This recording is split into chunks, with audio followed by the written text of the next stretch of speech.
Armando Cabba, welcome to the Lives of the Artist. How are you? I'm doing good, buddy. How are you? I'm very, very well. It's great to have you here tonight. Where are you? I'm in Paris. I'm in Paris. Oui, oui. Bonjour, bonsoir. Amazing. Why don't you introduce yourself to the audience a little bit? A little bit about your background, a little bit about your practice, Sure. a little bit about where you are in Paris and how you got there. Sounds good. So I'm a Canadian painter from Montreal. Did uni there in fine arts. Had a brief stint at the Academy in Florence, but stayed 4 years there. And now it's been, I think, 11 years I've been in Paris. So You probably primarily lived in painting. Paris longer than anywhere since Montreal, I Close, guess. yeah. I think so. Yeah, it feels like home now. I gotten used to it. I mean, obviously you're bilingual because of your Canadian background, but Mm. what's the difference in like how do the French kind of look at artists compared to the English speaking world? Are they different? Is there a different take on it? I think that there is a deep-setted education in art early on with them. Like considering the museums, if you look at the Louvre, you look at d'Orsay, you look at the Pompidou, all the other things going on, from a young age, it seems that everyone has a good baseline of art history. Like it's That's not. fascinating. So when you speak with someone, you start like, when I show my art, when I'm talking about portraiture, if I'm talking about anything that I'm doing, there is a good reaction. It's not just like, oh, what's your favorite color? They actually give you references saying, oh, I saw this show that reminds me of this. Like, do you know this artist? Do you know this? And like, it's a very, I guess, quality conversation that isn't just there with you kind of explaining, feeling like, like a monkey at a circus trying to like explain like, oh yeah, I paint shapes and faces, but like they actually can engage with it. And I really appreciate it. I gotta say, I gotta give it to the French. They know what they're talking about. That's amazing. So they don't look at you like, I mean, often artists get looked at like, oh, you're an artist scumbag, kind of live down in the east end of the city in the dirty part of town, kind of thing. There's a level of respect. There's a There's a level of level of respect. They'll speak to you with the same amount of respect if you came over and you said you were a lawyer or an accountant or something like that. I've never experienced someone who really tries to punch down, or they'll openly admit during the conversation, like, I'm not sure what you're talking about. So apologies, like if I sound stupid to you. So yeah. there's a level of honesty and humility when it comes into the conversation, but it's cool. I enjoy it. Better than Canada. Yeah, I mean, sometimes the approach from people that don't have maybe so much of an understanding of art is very Mm. much like, "I love the colors," or "I'm not talented enough," or it's this very kind of like you're the other thing kind of thing. Stay Yeah. away from it. They don't try to engage at all, you know. Can you teach me how to draw? Can you draw me like one of your French girls? Oh, wow.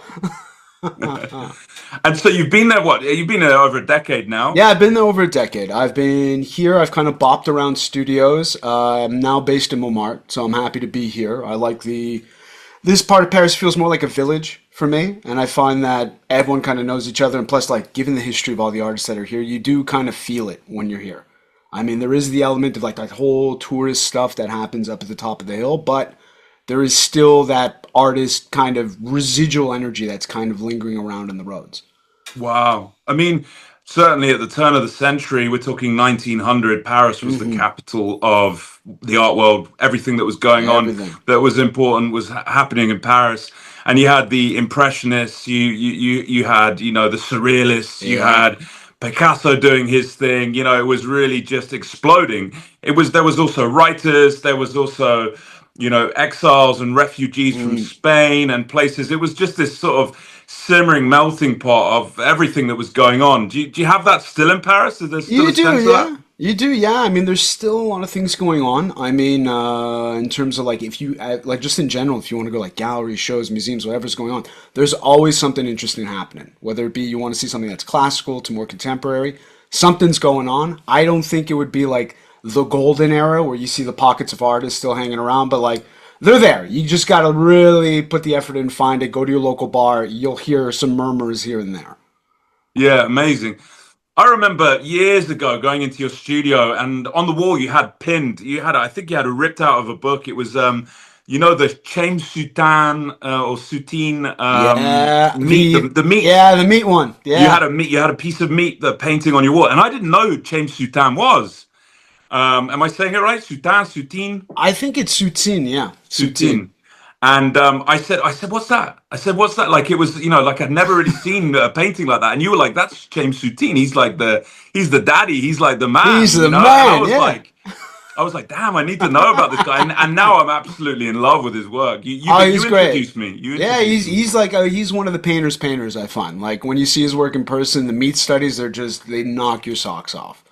And he's one of those examples of a refugee to Paris. I Hmm. mean, I think he came from the Russian Empire. He was a Jewish immigrant to Paris. They took in a lot of Jewish immigrants Hmm. from that part of the world, from Russia at the time. Um, and yeah, he must have got to this thriving artistic city and just exploded. You know, I mean, he painted the chefs and the cooks and the waiters and basically the working class of the Yeah. city, as along with many other things. But he was he's been a big influence on your work. Would you say your early I work? would say, yeah, like when I first got into fine arts in college, like he was one of the first painters that was kind of put in front of my face. Of like, you're gonna find this guy out. Like before it was Rembrandt, we had Michelangelo, the masters, but then when Soutine came into play, I was like, oh, this just changed the game. Like this for me, I just got obsessed. And I started looking at Francis Bacon. I started moving more into that texture, almost abstraction of realism. That kind of like opened the door. I feel that's a good stepping stone to get into it. And I mean, your background is your early work is these incredible portraits, Mm, very well painted. You come from this this great technically gifted painter, mm. and your very early work is this incredibly intricate, detailed, very well worked portraits that you did. So you have this sort of classical love of portraiture, but Still do. you still do. You paint. Yeah, your recent portrait that you released was incredible, but you have definitely expanded, my friend, almost into the erotic. I mean, how would you explain that kind of that divergence?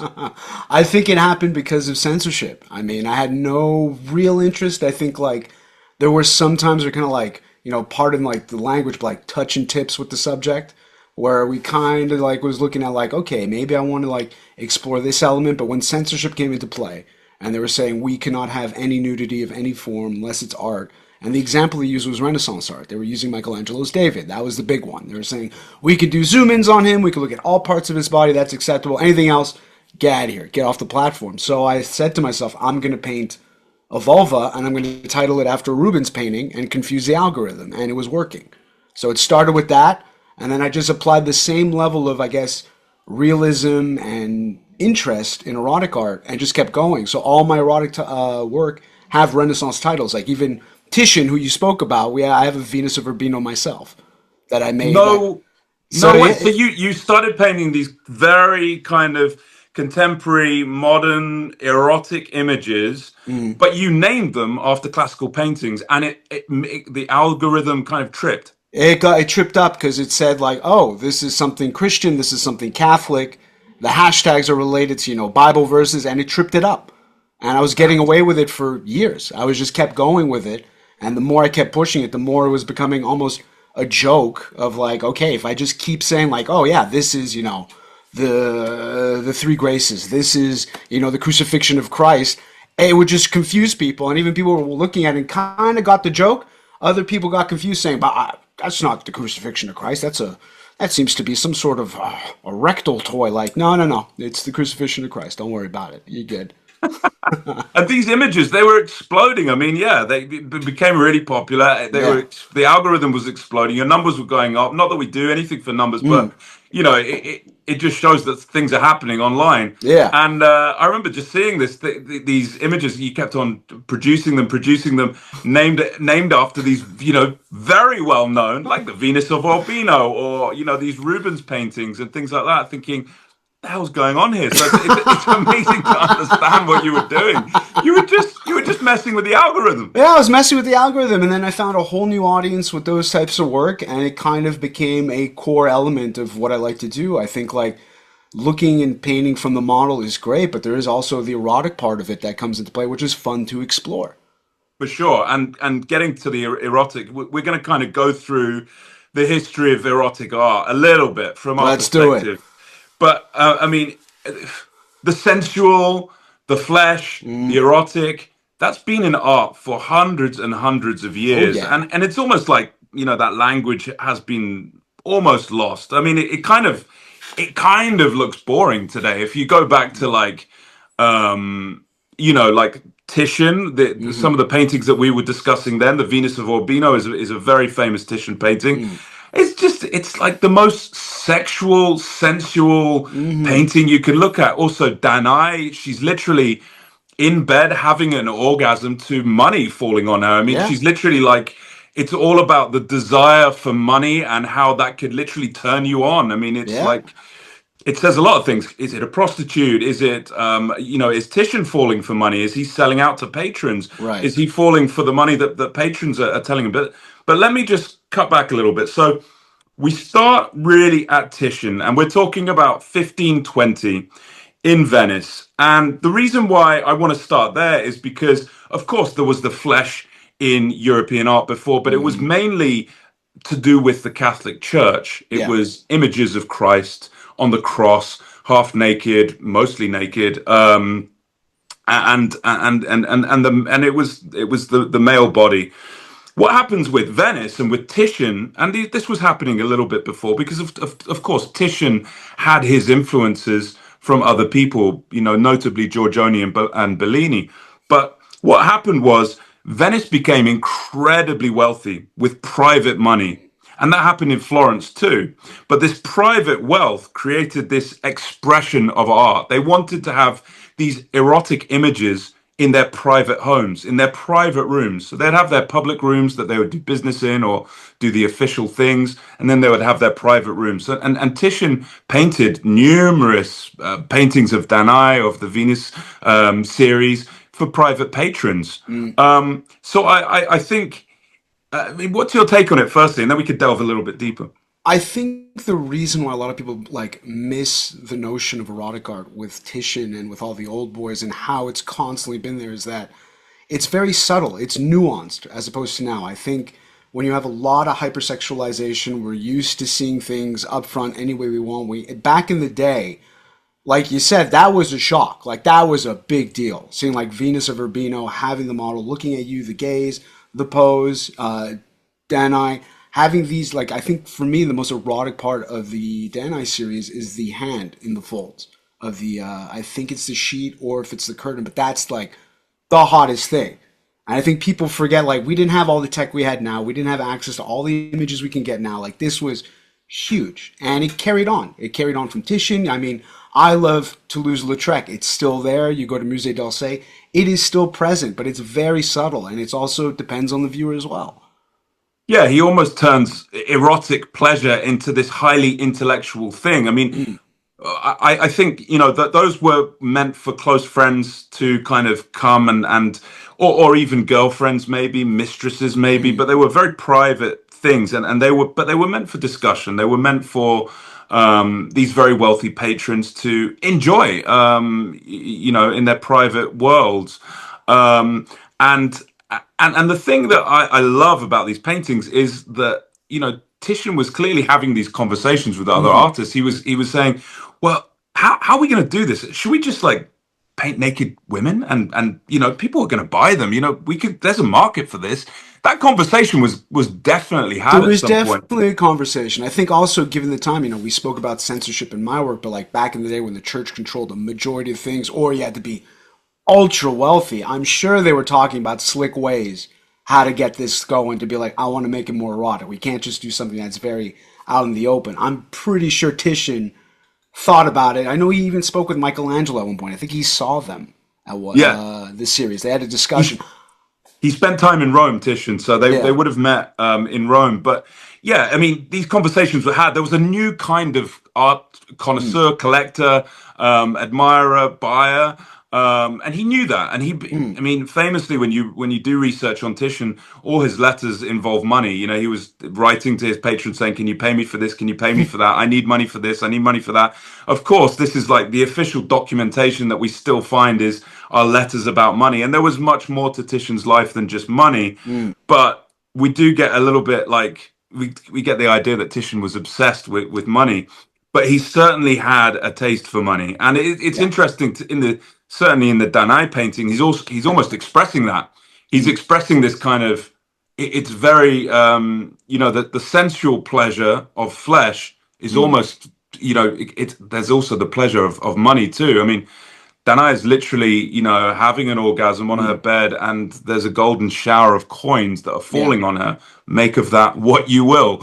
But, it could be interpreted in many different ways. How do you interpret that image, that powerful image? I would interpret it like speaking about Titian and money, that money is almost his religion by the way that it's placed. It's this heavenly outer force that's depicted in the painting. It's not, picking up a bag of coins.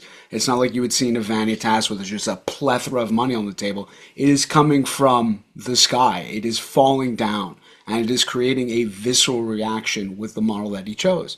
So yeah, in a way, sure, there's always going to be a part with artists when they paint others that there's a bit of themselves in it, no matter what. Whether they're trying to hide it or if they're outright going to do it, it's always going to peek through. And I think that's an example with Titian.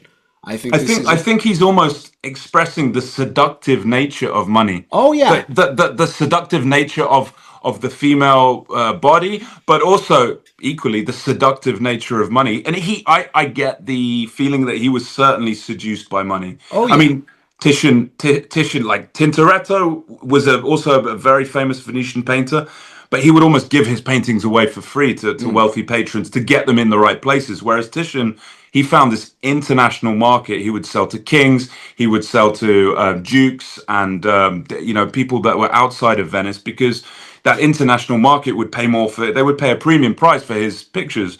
And I think he's almost expressing that how money is very seductive. I think you're right. I think you're 100% right. Plus, like, the clients that you just listed who he was selling to, that's big cash. That's not, that's not a Patreon subscription. That's real money for these Yeah, paintings.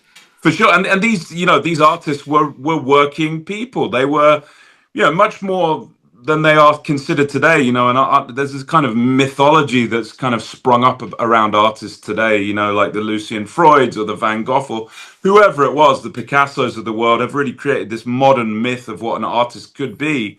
Back then, they were very much working people. They had to pay their bills. And Mm. Titian pumped these paintings out. I mean, he painted one for King Philip of Spain. There's one in the Prado.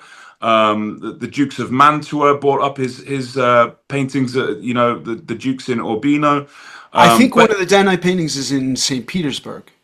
St. Petersburg Yeah. as well. But over these would have been dispersed over the Yeah. years, all around Europe. But the point is, he painted a lot of them. So clearly, there was a market. He realized that Mm. they were selling, and he was making money, and he kept on painting them. Yep. Gotta just. Another guy that we could talk about is Guido Reni. He was very famously he was a gambler, Okay. and he was based in Bologna, and he was always broke. So he pumped out images of Saint Sebastian for his paintings, for his patrons. And Um, that was the way that he was bankrolled to live his lifestyle. Pretty much. So, behind these beautiful works of, these old master paintings that you see in museums and stuff, there's very human stories. Oh yeah. Oh yeah. I remember reading. I don't know if you read the book Born Under Saturn. What's the book called? Born Under Saturn. It's basically kind of. It's a really fun read. It's basically reading from time how artists became more and more eccentric since like the Renaissance. And there's like each chapter is a story, and one of them speaking of money is Rubens, where the church finally decided before just assigning a lot of money, saying we're just going to pay you this much for the painting. They asked Rubens, saying how much for this painting from you. And there's a letter from one of the bishops to the Vatican saying, I have never seen a number this large before in my life. After speaking with Rubens, when he finally was able to give a price to what he believed his work was worth. So this is Wow. funny, yeah. It's a fun book for anyone listening and for you. It's a fun read. You read I about have Da not I have Vinci, not read that book. What's it called again for everyone? Born Under Saturn. I'm going to look that one up. I like the sound of that. Are you a fan of Rubens? I like Rubens. I took me a while to really get into him, but my first love, I think, speaking of the old masters, was definitely Rembrandt. I mean, I had a little jump from Michelangelo before, but then I started moving towards Caravaggio, the use of lighting, seeing form, and also the way that the models are posed. I love the dramatic poses. The reclining, I love forever, but it's that use of light that really kind of changes it where it almost feels a bit abstract. That's what I really love. If I can squint and it all of a sudden looks like a completely different painting, I'm in. I'm sold. And are we allowed to say Rubenesque in today's world? Does I that go think down so. well? Yeah. I think so. I think comparing an individual to a model of a master, I think, is a compliment. That's my opinion. But I then mean, again, it sort of denotes a lady with maybe a little bit more weight to her, a little bit mm, more voluptuous, a little bit more curvy. I think it depends on the person. I wouldn't know. I'd have to check in with a bunch of people and see could we still say Rubenesque in 2026. I think so. I think so. And if not, sorry for anyone who's offended hearing that. But that man, Rubens, was a lover of flesh. I mean, his Oh yeah. paintings are just full of flesh. There's even a painting of it that he painted of his wife that she's very, she has her bosom sort of pumped up, and you can see the veins on Oh them. yeah. You know, he's really gone into detail. So very erotic, kind of very sensual, erotic painting.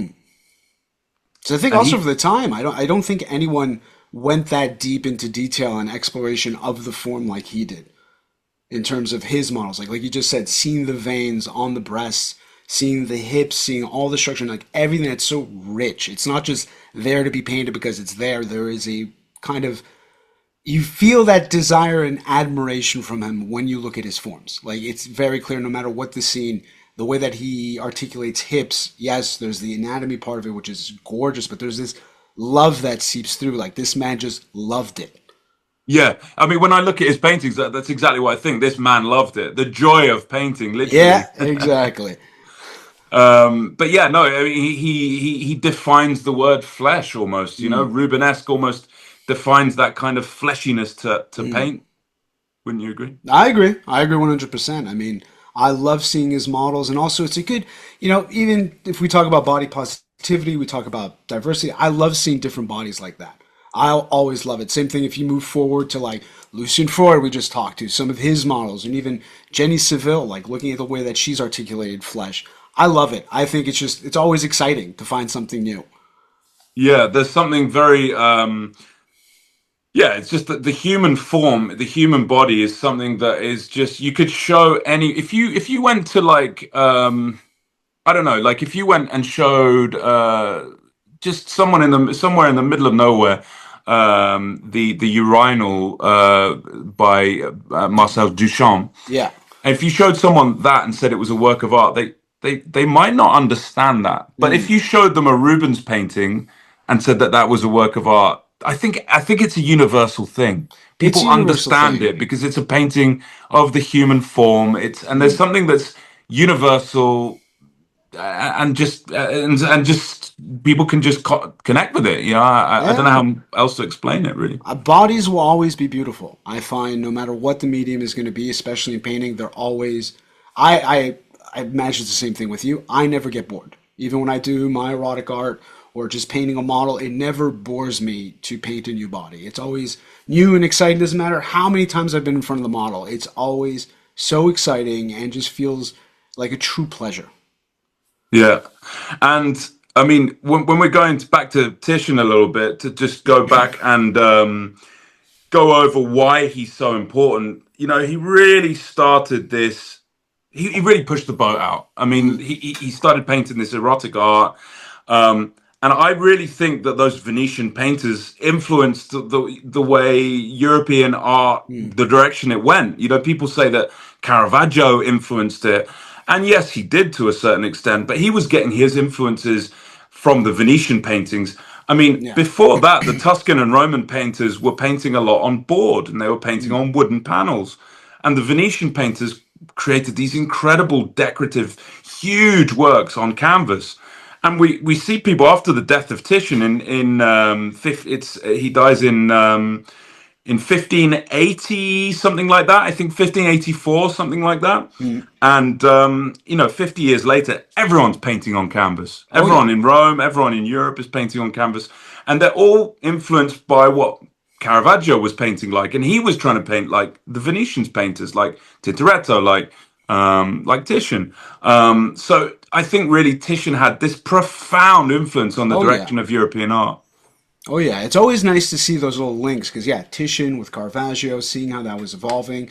I mean, even if you fast forward the clock, you don't have Picasso without Cézanne. Like Cézanne was the godfather of Cubism. If you look at his work, the way that he was going at it was just, and when you start seeing it, you realize.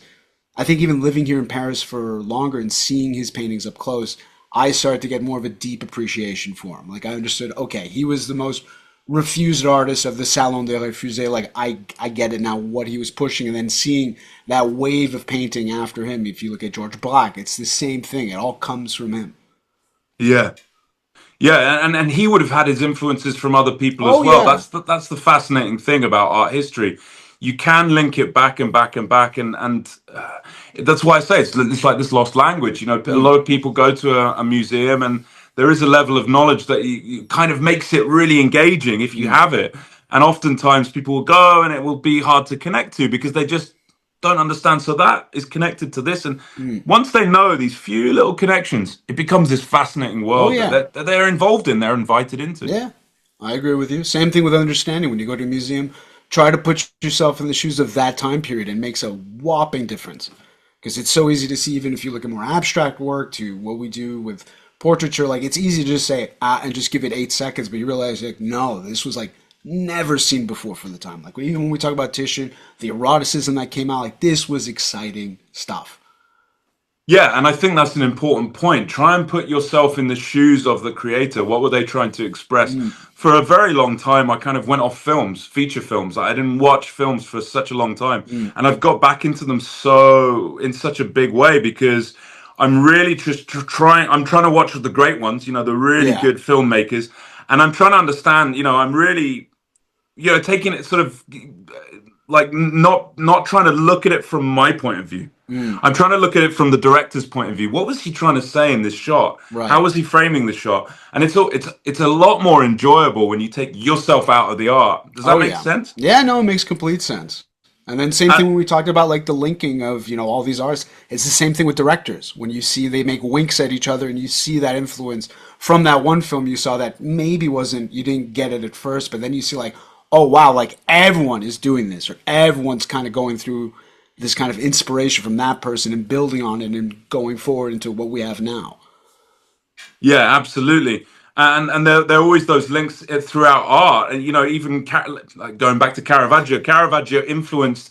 We're talking about filmmakers. Martin Scorsese has Oh yeah. been openly expressed his admiration for Caravaggio and the way he lit his scenes, and he was this very cinematic painter. Mm. But he's influenced cinema, and so you get these sort of you know these webs of influences throughout painting, art, music, all of these things. But certainly Caravaggio has influenced cinema a lot with his Oh lighting. yeah. Same thing you can go for theater. I mean, everything from the Baroque era has definitely had an influence on theater. I mean, you probably saw the movie that really like hits the nail on the nose, Night Watch about Rembrandt, Yeah, and the way they shot it, where it's like you're watching a play. And the way everything's well lit, it just makes sense as a painting that this can easily be traded back and forth. and that filmmaker Peter Greenaway is a painter. First, he was an Oh artist. yeah, So that I didn't know. I didn't know that he was a painter first. It makes sense now. It makes a lot more sense looking back on it. yeah, so I mean, yeah, like I said, once you know that, you think, oh, okay, like that's it. That's good information to know because the Yeah. way he's framing things, the way he has empathy for the artist in his films. He makes a lot of films about artists. I mean, same thing with David Lynch. I mean, you Yeah, could say tons about him. 100% David Lynch. Yeah, he's just a brilliant inspiration. That Oh man. yeah. I was devastated when he passed away Oh yeah. last No, year. it was a hard hit. It was a hard hit when we lost him. But hey, I mean, God, he left some really good work. Like, Yeah. oh my Have God. you seen the interview where he does this amazing interview where he said, "Well, the art life is a great life, and it's cigarettes and coffee and a little bit of red wine." And I just thought that's a great way to It's explain it. it. Yeah, it's it. It's it. It's the that's the foundation of it. If anyone wants to know what it's like being an artist, just that interview. That's it. He sums it up. That's pretty much it. It's just the way he delivers that line. I just love that interview. I'll put the I'll put a link to the clip below. But yeah, David Lynch, huge inspiration, and he's almost like his films are like moving paintings almost, Yeah. aren't they? You know, some of his scenes, the colors that he chooses, the really crazy, surreal, trippy imagery that he uses. It's almost like a moving painting. It's also the fact that like he's unapologetic in the way that he doesn't have to explain himself in every little thing.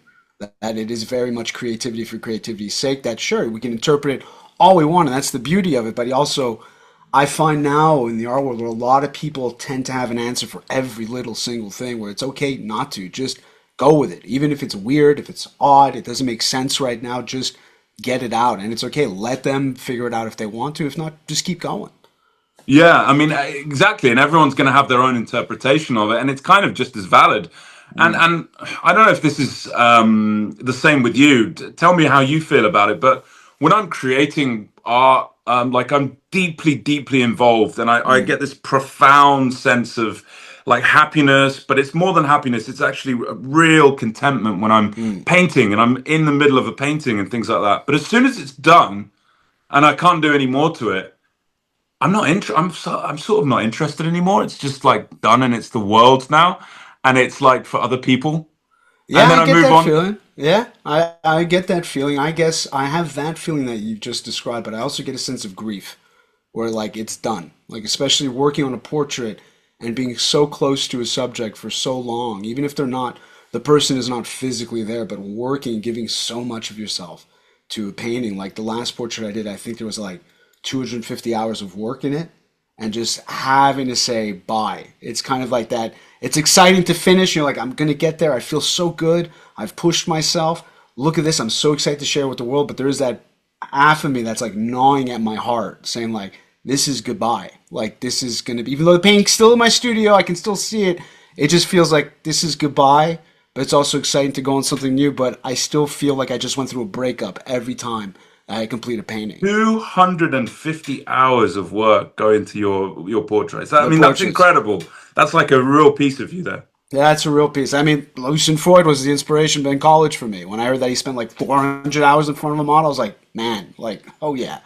So, Yeah. He was very dedicated. I read his double biography by William Fever on his life, and I didn't know much about him before. And you realize the dedication that man had to mm, painting. Certainly later on in his life, around the age of 40, he basically did nothing else for the rest of his mm, life until he died at the age of, I think he was late 80s. yeah. So, you know, Because I think it was 2000, was it 2009 or 8? Or I so, was think it like 12. I think 12? 2012, yeah. Yeah. Yeah, that was a big loss too. But yeah, I Yeah. love Lucian. Lucian, one of the top five for me. But his take on the flesh was slightly different from, I mean, as we were talking before about Titian, Hmm. very erotic, very sensual. And you look at Lucian Freud's paintings of women, are they erotic? Are they sensual? They're this very strange honesty. What's your Mm. take on his paintings? I I mean, he find famously painted women. I find they're incredibly intimate, even if it doesn't fit a beauty standard that you might be used to. I find there's something very raw in it, and that's being right up front with you. That is showing you in an almost in a vulnerability that takes a position of immense strength of having these subjects in the way that he's painting. I love them. The way that even if it feels like you can feel the texture on it, you can see the strokes of paint, you can see like just layers and layers and like almost like forming inches of paint off the canvas. But I find there is something so gorgeous about that of just going for it and imagining him being in front of this model and just continuously looking, continuously going, and wanting to chase something that he admires. And there's some his paintings are very painterly. Certainly, his later works Mm, are very painterly. He loves the texture yeah, and the tactile physicality of paint. But when you look at them from far away, or when you stand back and look at them, they're not photoreal because that's something different, but they yeah, are hyper real. Like yeah. there's so much observation that goes into them. It looks like almost like someone's just walked into the room Yeah, and you've got this very intimate moment with them, like this very kind of you just a naked person's just walked into the room and they're right there th- in front of you. It's like that feeling.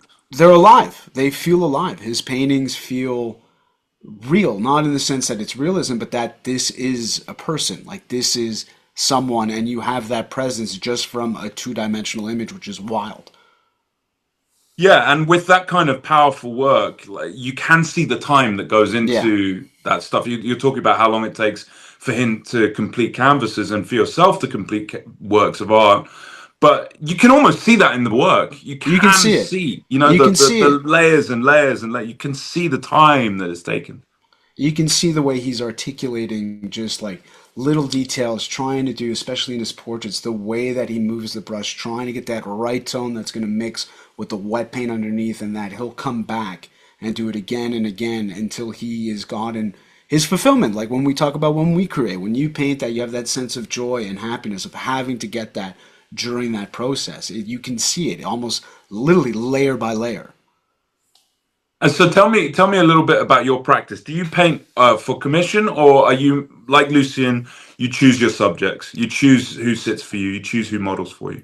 I choose who models for me. Sometimes I get commissions here and there, but I tend to, I guess, I don't know if the word's like vet, but I tend to really look and see, is this something that's going to also be interesting to me? Sure, the money is great, but I do want something that I'm not going to feel like I'm shackled to just paint it for the sake of painting it. But normally, most of the time, I pick the subjects, and it's not because of, I guess, I don't know. Like I've had individuals where people think like, "Oh, why haven't you painted this person and that person?" There's just like a some sort of spark that I see in the model where I'm like, I really just want to capture this moment now, even if it's going to take me 9 months to do. I really want to just do it. There's something, I've had just people I've met on who've just walked into my studio that I did painting of. Karen, for example, with the double mastectomy, we just met once, and then I spoke to her and I wanted to paint her, and then that painting came out of it. Wow, where did you meet her? Where She was the? walked into my studio in Paris back when I had one that was on like street level. She just randomly came in, looked around at my work, and then we spoke briefly, and then she left. And I had one of my friends look at me saying like, "I can see the look in your eye. Like, go chase her and go get her number and go have a coffee. I know you want to paint this person." And she told me her whole story. But you didn't. So you knew you wanted to paint her, but you didn't know the whole story about her I didn't know the mastectomy and story of everything. anything. She just came in. There was something that was just like this almost gravitational pull, like an orbit that I feel around certain people. Like there is something I want to paint. There's something with you that either it's just, I find you just beautiful in one sense, but it's mostly like almost multidimensional. There's just something where it just feels like I am being drawn in, or there is something tugging at me that I have to paint this individual. Yeah, Lucian Freud famously in that book, it's explained that he liked to paint people. He had that same feeling for certain people, and he Mm, couldn't really explain why. But he didn't like painting people that had modeled before. mm, So he didn't like the vanity and the professionalism that goes into someone yeah. that's a professional model. So most of the people he painted, I mean, some were models or actors, some, but basically everyone that he painted had never sat before. So there was Mm. this rawness and realness Oh to it. yeah. Actually, earlier on the podcast, we had a benefits supervisor, a lady called Sue Tilley, and we interviewed her.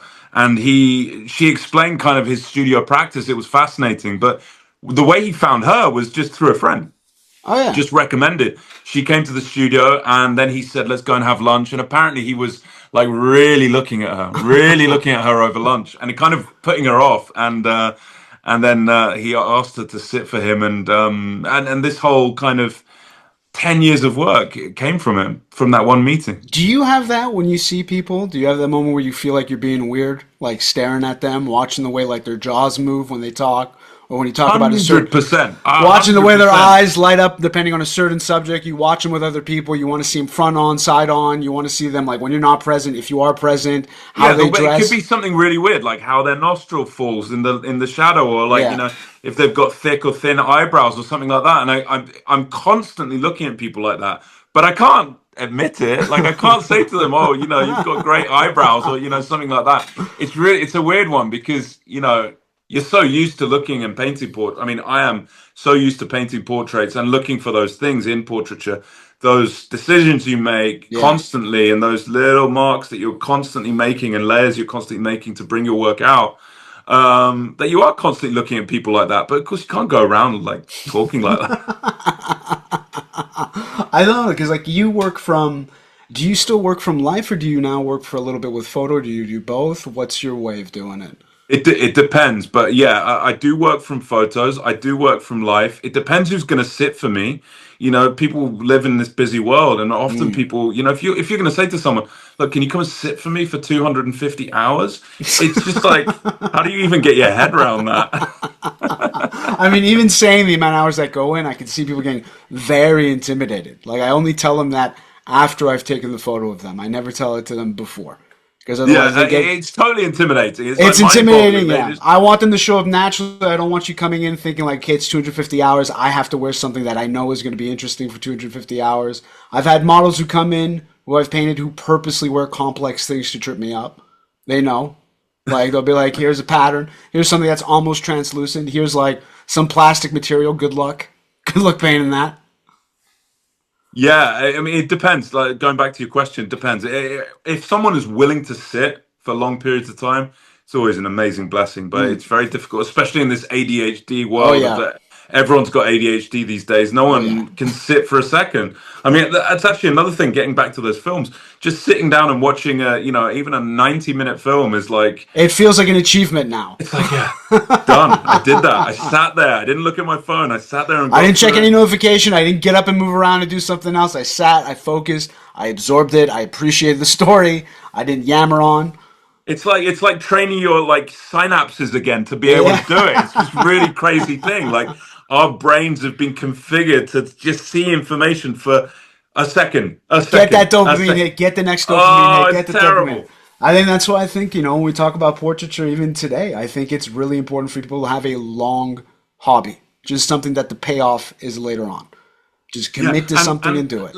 let's not talk about it on social media. Let's not let the world know that this is your new hobby and you're It's going on okay. this. You don't have to share it. As Yeah, long as let's you're not tell happy. anyone. Yeah. And I struggled with that, I think, the last year where I was wondering, I got really tired of constantly posting, having to keep up with the algorithm. And I really had to ask myself of like, if I don't share this with anyone and no one sees it, do I still do it? Do I still get up in the morning and go do what I have to do and give the same amount of effort, knowing that it's not a question that's going to be sold or that I have a chance to get signed by a gallery or that I get some praise from strangers on the internet? Do I still get up and go and do it? And the answer is yes. Even if I don't share it, it's just I'm going to go and do it. And I imagine it's the same for you. You just get up, you want to go do it. Oh, I don't post half the stuff that I produce just for that reason. That I just feel like it certainly creates this different dynamic between you and the work. You Mm, feel like you have to pump things out, yeah. and it's like half finished, and it's getting put online, and you're waiting for those likes, and everything becomes the post about the posting, and Yeah. it's actually takes away from who your essence as an artist, or what I know, like these the hyperbolic words that I'm using, like your essence as an artist and things like No, that. but it's But I'm true. saying it does take away from what the real side of it is, the truth of it, the essence of it. Because like I really like, despite that I do my show, The Joy of Painting, I like it because I know it's a show format. I did it with that intent. But I think having to document my work and make reels or do edits and now figure out videography and all that, I find, like you said, it takes away from the practice. I think it's evolved now with the age of social media, but I guess maybe we're two old purists where we just want to paint. I don't want to make a video where it has to look aesthetically pleasing, then I'm doing this layer. Because there's moments where it's mucked up. It doesn't make sense. You have no idea what you're even looking at. Like, I haven't finished this part. I don't really want to share it. This is personal for me and Listen, such I'm and not such. I'm not anti social media. Mm, I like people that try and express themselves. So, and I think you can do that to a certain extent on social mm. media, but I'm always about like liking things that are underproduced or like Yeah. badly put out or like the photograph is done badly. So I'm always liking that stuff. If it's like a high production value on some Yeah. post, I'm like, no, there's an agenda to this. I'm not Yeah, interested. What's I the agree with agenda you. here? What I are you want to trying to see, sell to yeah. me? I want to see the scuffy, fucking blurry camera that you have oil paint on the edge, that it's not making sense. You didn't think of composition. There's no hashtag. You just posted it to get it out there. But you're right. I don't want the hyper thing where there's like you have a camera on a rig, you have three iPhones.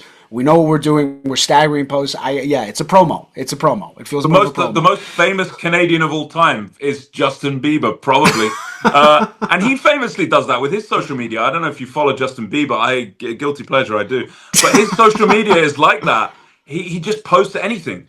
He doesn't hashtag. He just write like Just a couple of rides it words out. Just and raw just like dogging it. fires it out. Of course, it gets millions of likes, but it's like he's been celebrated for his fresh take on this. Not no production value. Doesn't care. Doesn't even think about it. It's just like But it's it's honest. That's what we want. I think that's where things are moving with social media. I agree with you. I'm not completely anti social media, but I think this authenticity and honesty of just go for it. It doesn't have to be pleasing. It doesn't have to be in a marketing campaign. It doesn't have to get you a brand deal. Just put it out there. Yeah, I could completely agree. I don't want to be anti anything. I'm certainly not anti expressing yourself in any way you Mm, want, but we do live in the age of social media. It can become a tyranny and very oppressive because it's just forced down your throat. But yeah, listen, there's good and bad sides to everything. of course, of course. What's your next 6 months looking like, Armando? My next 6 months, so I'm moving on to a new series I want to do. It's funny because we are talking about Titian, portraiture, the erotic element of it. I've kind of moved since going to Florence back in August. I had like a new revival for the appreciation of those church paintings, for like the formatting specifically that I want to kind of incorporate everything that I've been doing in terms of portraiture, the abstraction, the self portraits, almost in that vein, and erotica onto one format. So it's So kind of you're melding everything challenging together. yourself. You're I'm challenging challenging. myself and I want to change. Like I can definitely do another portrait. And I probably will. I haven't hung up the jersey yet. And I think that this is something that I've been focusing on. So it's been a lot of finding out who can cut the wood for me, get the best support so it's not going to warp later on, finding the right model, and then seeing where it goes because I'm eager to start. I mean, I have a little sketch. I've plotted out little ideas and throw spitballed ideas during the course of the weeks with tons of people, and I want to see where it can go. And is this more the erotic, sensual side of your vision? I think it's more of an erotic sensual side mixed with themes of church. I think going an interesting road there of maybe bringing in elements of, I mean, I grew up Catholic, so I think it's always fun to play with it. So see where that goes. Almost these altar pieces, and even seeing if it can turn into almost an installation at points, and seeing how this evolves. But that's kind of where I want to go for the next 6 months. Plus, picking back up the show, The Joy of Painting. I finished that big portrait. Now I can go back to teaching people how to paint erotic art if ever they're interested. So just that, yeah. I think just really the happiness in painting. I had a question written down here talking about Christianity, about religion. I had this question written down. Christianity transforms sex into both temptation and spectacle in art. Can sin be beautiful? Oh yeah, sin could definitely be beautiful. I mean, there's so many ways we can answer that question. I mean, oh my God, like, of course, we can talk about like sin and giving into the pleasures of the flesh, but even sin, the way that we see it in mythology and storytelling, is also gorgeous. When we look at, like, for example, Goya, like, I was thinking of his black paintings recently, like, all that imagery, those are sins. Those are these horrendous things, these mythological, errors of humanity and all that, but it is stunning. Like, Saturn devouring his son is wild. It is wildly gorgeous. Yeah, that's a wild painting. I mean, that just hits another place in the psyche. What was going on in his head? Especially the fact that that painting was on his dining room wall. Saturn devouring his son was on his dining room wall in because he was deaf. He was Yeah, completely deaf at the time when he painted that, and that was researchers and historians when they took the paintings out realized that that was on in his dining room. was that the part? Was it? You probably know this. When he was doing the black paintings, was that when he was running around his house in isolation with like that chandelier contraption on his head? Apparently. I think that was slightly before because you can see the yeah. So he had this kind of contraption on his head where he'd put candles Yeah. in, and he'd light the candles so he could see at night, see what he was painting at night. But he looks slightly younger in that, and I'll put an image. I'll edit an Mm. image into this video so people can see what we're talking about. But it's he looks kind of slightly younger. The black paintings were done later on in his life, Yeah. and there's just a mystery to them, isn't there? Because it's just like they're so crazy that what was this guy They're yeah. thinking? They're but I love them though. Like I I love them love so. them. They're like I know. some of the most loved paintings of all time, But what's but they're so interesting, crazy. he didn't want them to be seen by the public, or am I mistaken? No, because they weren't known about until after he died, and then there was Okay. I think there was actually a French Russian collector that went and bought the house and then took them out. I don't know how they ended up in the Prado. There's a whole story to it, but it was a collector that bought the house Mm. and took the paintings out of the house. So those paintings have been put onto boards and then framed and put into the Prado, famously into the black paintings rooms in the Prado. Which, if anyone gets the chance to go to Oh yeah. Madrid, please go and see those paintings. They'll change your life. Oh yeah. So answering your question, can sin be beautiful? I think so.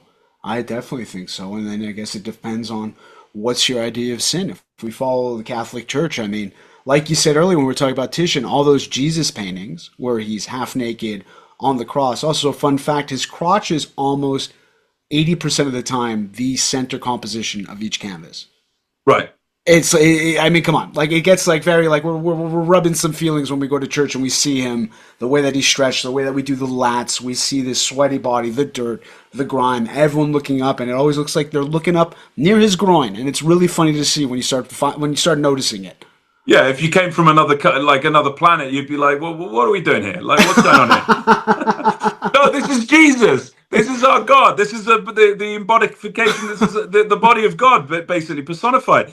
Oh, okay. So that's a different thing, is it? That's a different thing. Okay. Oh, I thought we were at Pride. I didn't know this was what's going on here. Okay, all right, okay, I get it. Go on with your worshiping. But I mean, getting back to that, a lot of that religious painting was so erotic, so much flesh, Oh yeah. so much flesh. But I think when we talk about like a maybe a product of the time of like having these emotions and not knowing where to put it and wanting to express them in some sort of way without getting, I guess, in trouble or being accused of sinning, I think that is one way that they got it out, is that we're kind of flirting with the idea a bit while still obeying the rules. Yeah, yeah, and they do it on the scale and a drama that is, only the Catholic Church can hit that level Oh of yeah. of drama, cinematic spectacle, that the Protestants just didn't get for some reason. No. Why do you think that is? Why did Rome? It was like a propaganda show kind of thing. It was like, take us seriously. We're wild. Or cooler, it's like when you look at like evangelicals today and they're like mega churches, they can never do it. They can't do it like the Catholics No, can do it. They can't. it's only the Catholic Church. But you go to the Vatican, and it's just on another, like it is on another level. It's when you walk into the St. Paul's Cathedral. It's the St. Peter's Church, St. Peter's Cathedral in Vatican City. It is just another level. It's just another level of beauty. There's so much carving and marble and painting and scale and spectacle, but it's like there is literally nowhere like this. No. It's insane. No, but always hits. Always, every time, especially in Italy, always got to go into the church to see what's going on. I always want to see what the paintings are. Even if it's a lesser known artist, I need to see what's happening on the walls in there because I'm always blown away by something, no matter what it is. Even if it's a church that only gets 2 visitors a day, I'm going in. I want to see what's on the altarpiece. Oh, you do that as well? Yeah, I do Yeah. that too. I just pop in, see what's in here.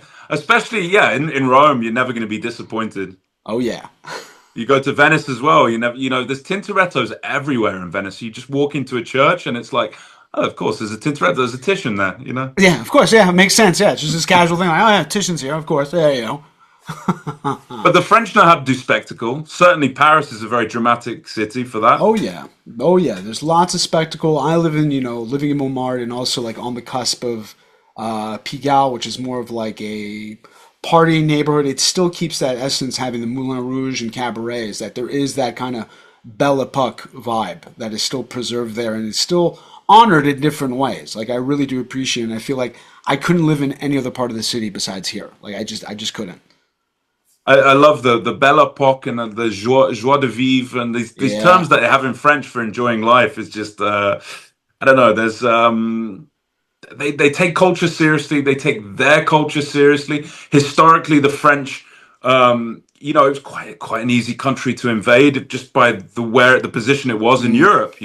You could literally just walk into France. So they realized, I think, historically that they had to have a strong culture, Oh yeah. and that's just sort of defined the French for hundreds and hundreds of years. Oh yeah, especially when you look at the Delacroix paintings in the Louvre, when you see the Revolution, you see all these images that come out of that are insane. Like they're gorgeous, but they do reflect that culture. It's very cultural, and I think that's why coming back to your first question when we got on about the French understanding art, I think it comes from there because it's so tied to the history that this visual identity, you have to go to the museums to see it.